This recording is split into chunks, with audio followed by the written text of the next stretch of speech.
오늘 함께 나눌 말씀의 제목은 넘어진 곳에서 순종하라. 넘어진 곳에서 순종하라입니다. 사랑하는 성도님들, 하나님의 말씀에 순종한다는 것이 쉬운 일인가요? 하나님의 말씀에 순종하며 산다는 것은 생각보다 그렇게 쉽지는 않습니다. 우리가 믿음으로 산다고 말은 하지만 진짜 순종하려고 할 때는 그것이 어렵다는 것이 많이 느껴져요. 그것은 바로 우리 안에 죄의 본성이 남겨져 있기 때문입니다.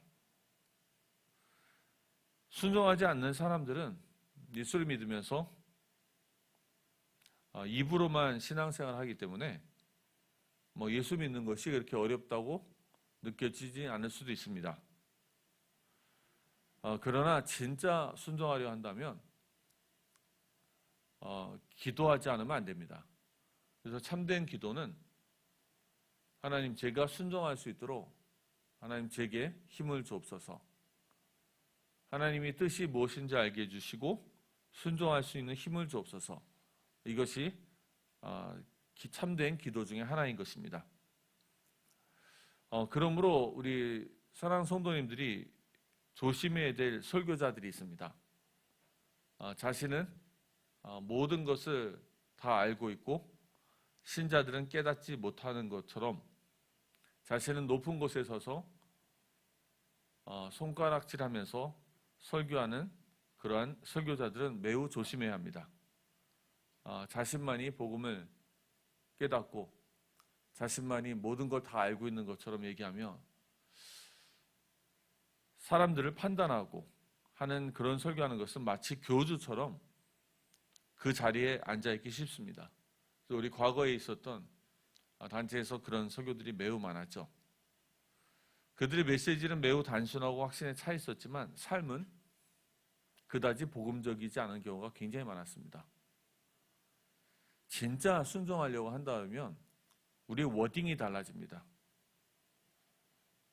아무 문제 없다, 다 해결됐다 라는 그런 문제가 그렇게 얘기하는 것이 아니고, 나는 부족하고 나는 연약하고 많은 부분은 어렵지만 그리스도는 위대하시다. 그리스도와 나와 함께 계시고 하나님이 나를 인도하신다. 그래서 우리의 워딩이 달라지는 거예요. 우리 사는 성도님들이 하나님 앞에서 순종하다가 진짜 자신을 정확하게 알고 이해하면서 하나님 앞에서는 자신이 죽고 우리의 삶 가운데서는 그리스도가 살아나는, 그래서 겸손하게 그리스도의 증인으로 사는 그런 모든 성도님들이 되시길 바랍니다. 오늘 첫 번째 말씀입니다. 우리가 아무것도 할 수 없을 때, 우리가 아무것도 할 수 없을 때입니다. 1절에서 2절의 말씀에 보면 블레셋 사람들이 하나님의 궤를 빼앗아 아스돗의 다곤의 신전에 둡니다. 이는 겉으로는 하나님이, 전능하신 여호와 하나님 이스라엘 신이 다곤이라는 이방 신에 패한 것으로 보여지는 모습입니다. 그래서 하나님의 궤가 전리품으로 빼앗겨서 다곤 신전 안에 거게 된 거예요. 이것은 신성모독적인 사건입니다. 이것은 전능하신 하나님이 이방의 우상보다 못하게 되는 사건인 것입니다. 그래서 이 장면은 우리의 많은 부분을 돌이켜보게 합니다. 하나님의 언약을 버리고 자기 중심적으로 살다가 실패하여서 우리가 어려움을 당하고 있는 성도들의 현실을 보여주기도 합니다. 우리의 기독교인의 신앙이, 나의 믿음이, 나의 갖고 있는 복음들이 세상 사람들의 눈에는 우상보다도 못한 것처럼 비춰지는 거예요. 제가 중국에서 한 공업단지에서 복음을 전했는데요. 거기서 성경 공부를 인도할 때 저희 교회 성도님이 한 분만 기독교인이고 나머지는 다 우상 숭배하는 사람들입니다. 그럼 그들은 저희가 예배드리는 것처럼요, 이 도사들을 모셔다가 굿을 합니다. 또 굿을 하고요. 또 기도도 엄청 많이 몇 박 며칠도 막 하고 그래요. 그래서 중국 그 지역에 사업하는 사람들은 이런 얘기가 있어요. 기독교인들은 돈을 못 번다는 얘기가 있습니다. 왜냐하면 공장에 계속 이런저런 일이 벌어져요. 근데 자기들은 우상을 숭배하고 굿질을 하면 또 희한하게 돈을 잘 법니다. 그래서 그 가운데 저희 교회 성도님만 믿음을 지키고 또 그 불신자들에게 복음을 전가하고 했어요. 그런데 결국에는 저희 성도님이 사업에 실패하고 말았습니다. 그러니까 세상 사람들은 뭐라고 얘기합니까? 역시 기독교인들은 돈을 벌 수가 없어. 여기는 너무 영적으로 다른 우상들이 지배하고 있기 때문에 여기서는 너 예수 믿으면 안 되고 너도 우상을 숭배해야지 돈을 벌 수 있어. 돈 벌고 싶으면 우상을 믿어야 돼. 이렇게 현실적으로는 우리가 교회 안에서 하나님의 능력을 얘기하는데 현실적으로는 하나님의 이름이 우상보다 낮게 취급이 되어지고 세상 사람들한테 그렇게 무시당하고 조롱당하는 현실이었던 것입니다. 이것은 단지 경제 문제에서만 국한되는 것이 아닙니다. 결혼생활, 자녀 문제 등등 우리가 기독교인이 세상 사람들 앞에서 실패한 것처럼 보이는 경우가 굉장히 많습니다. 그래서 많은 성도님들은 내가 가진 증거가 없으니까 그럼 그 증거가 무엇입니까? 경제적으로 풍족하고 가족으로 자녀들이 성공하고 이런 것이 없으니까 제가 전도하기가 힘들다고 얘기하는 성도들이 있었습니다. 사랑하는 성도님들, 기독교인의 성공은 결코 세속적인 것이 아닙니다. 어떤 상황에서도 하나님께 순종하고 쓰임받을 수 있다면 당신은 성공한 사람입니다. 아무리 세속적으로 성공한 것처럼 보여진다 할지라도 하나님께 순종하지 못하고 하나님께 쓰임받지 못한다면 그것은 실패한 인생인 것입니다. 두 번째입니다. 3절부터 이 12절의 말씀에 보면 하나님은 그러나 계속 일하고 계십니다. 우리가 아무것도 할 수 없을 때 하나님은 일하고 계신 것이었습니다. 이스라엘의 현실의 문제는 절망적이었습니다. 그러나 하나님은 침묵하시는 것처럼 보였지만 침묵하고 계시지 않으셨습니다. 하나님의 이름이 세상 사람들 앞에서 모욕당하는 것을 하나님은 결코 용납하지 않으십니다. 하나님은 자기의 이름을 위하여 자기의 백성을 의의 길로 인도하십니다. 그래서 하나님은 지금도 계속 일하고 계십니다. 블레셋 사람들이 하나님의 길을 다곤 신전에 두었습니다. 그런데 이튿날 아침에 다곤 신상이 어떻게 되었습니까? 여호와의 궤 앞에서 엎드려져 있었습니다. 그리고 그 얼굴이 땅에 닿아 있었습니다. 그러면 이것은 어떤 모습입니까? 다곤 신상이, 다곤이라는 신이 여호와의 하나님 앞에서 엎드려져서 경배하고 있는 모습입니다. 그래서 그 제사장들이 다시 한번 그 다곤 신상을, 우상을 일으켜 세웁니다. 그러나 그 다음 날에 어떤 일이 벌어졌습니까? 머리와 두 손이 잘려졌습니다. 그리고 문지방에 나가 떨어졌습니다. 이는 하나님이 다곤의 우상신을 심판한 것입니다. 그뿐이었습니까? 블레셋 각 지역에 독종과 전염병이 퍼집니다. 그리고 많은 사람들이 사망에 이릅니다. 에그론에 하나님의 심판이 임한 것입니다. 이들은 너무 두려웠어요. 그래서 이 하나님의 궤를 다른 곳으로 옮기죠. 어디로 옮깁니까? 가드로 옮깁니다. 또다시 에그론으로 옮깁니다. 이것은 블레셋의 5개, 5대 도시 중에 3대 도시입니다. 블레셋은 도시국가예요. 그래서 5개의 도시가 있고요. 그 도시국가의 5개 왕이 연합으로 되어져 있는 형태입니다. 그러니까 토수하듯이 자기가 감당하기 어려우니까 가드로, 에글론으로 옮깁니다. 그러나 아스돗뿐이 아니고 가드뿐 아니고 에글론 모두가 하나님의 심판을 경험합니다.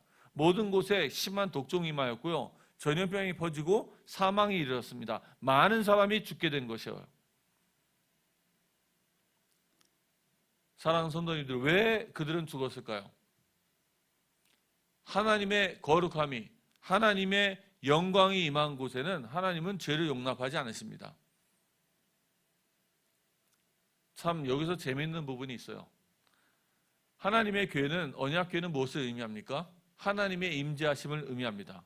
하나님이 함께 하시는 것을 의미해요. 그런데 하나님이 이스라엘에 함께 하실 때는 이스라엘이 승리합니다. 그러나 이 하나님의 언약궤가 블레셋 백성이 있는데 블레셋이 다 죽어나갑니다. 왜 그럴까요? 그 차이는 하나뿐이었습니다. 바로 십자가의 보혈이 있느냐, 피 제사가 있느냐 없느냐의 차이입니다. 무엇이냐? 하나님의 거룩하심과 하나님의 영광은 결코 죄를 용납하지 않습니다. 지금 하나님이 우리와 함께 계신 이유는, 하나님이 여러분과 함께 계신 이유는 예수 그리스도의 십자가의 보혈의 피가 우리의 죄를 덮었기 때문인 것입니다. 우리의 죄를 덮고 우리의 죄를 사하신 것입니다. 그래서 우리를 의인이라 칭하시고 하나님의 영이, 하나님의 영광이 우리 모든 성도들에게 임한 줄 믿으시기 바랍니다. 그러나 이 십자가가 없고 십자가의 보혈의 피가 임하지 않는다면 모든 사람은 자기의 행위대로 하나님 앞에 서야 합니다. 그러면 그 행위대로 모든 사람들은 죄에 대한 심판을 받아서 죽게 되어지는 것입니다. 죄의 싹은 사망이요. 하나님이 이방인의 우상에서 역사하시기 시작하신 것입니다. 하나님이 자기의 이름을 높이시고 자기를 모욕한 대적들 모든 죄를 심판하시는 것입니다. 사랑하는 성도님들, 우리는 우리의 죄와 연약한 불순종으로 인해 고난의 길을 걸을 수 있습니다. 그래서 언약궤가 다곤 신전에 브레셋에서 빼앗겨서 다곤 신전에 놓여 있었던 것처럼 우리의 삶이 그렇게 세상 사람들에게 조롱받고 세상의 입장으로 볼 때 성공하지 못하고 그런 상태에 있을 수도 있습니다. 그러나 하나님은 우리를 포기하지 않으십니다. 자기의 이름을 둔 자기의 백성을 포기하지 않으시고 반드시 그들 가운데 역사하시며 일하실 것입니다. 그리고 우리의 대적의 손에서 우리를 건져내십니다.